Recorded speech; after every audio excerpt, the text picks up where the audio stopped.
freedom, and also he said that you're a dictator. How do you respond to that? Because you are campaigning. Well, I think the interesting thing over the last couple years is you had people that kept wanting to lock people down. I was one of the few in this country that lifted people up.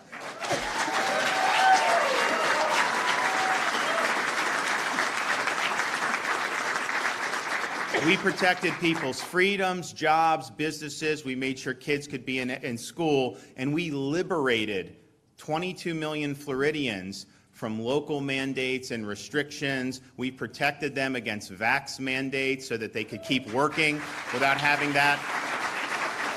And I would note, you go back to the summer of 2020, I got a letter from every Democrat member of the U.S. House saying you need to shut down Florida in July of 2020. If we had done that, what they had wanted to do, this state would be in the toilet right now. We made the right decision by keeping the state open. So I think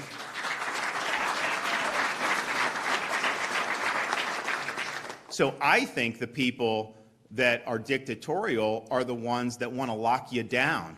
I think the people who are dictatorial, the ones that wanted to lock kids out of school for a year, which all of them wanted to do here in Florida, and I stopped it and made sure the kids could be in school. I think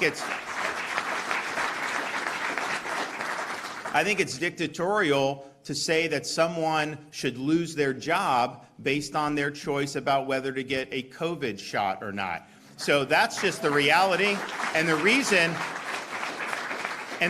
why we're setting tourism records, the reason why we're the #1 state for net in-migration is because people understand, we've stood for freedom during the last couple years when very few were willing to do it. Now there's a lot of revisionist history. Everyone says, oh, we were supporting the governor all along. No, that was not true. I was out there on my own doing what I thought was right, and I was willing to take whatever political consequences came my way. But that's just the reality. Florida is viewed as the #1. They actually just did a poll. Where would you want to move? #1 in the country was Florida. People look at it. And I'm not asking anyone to move because we've got a lot of people.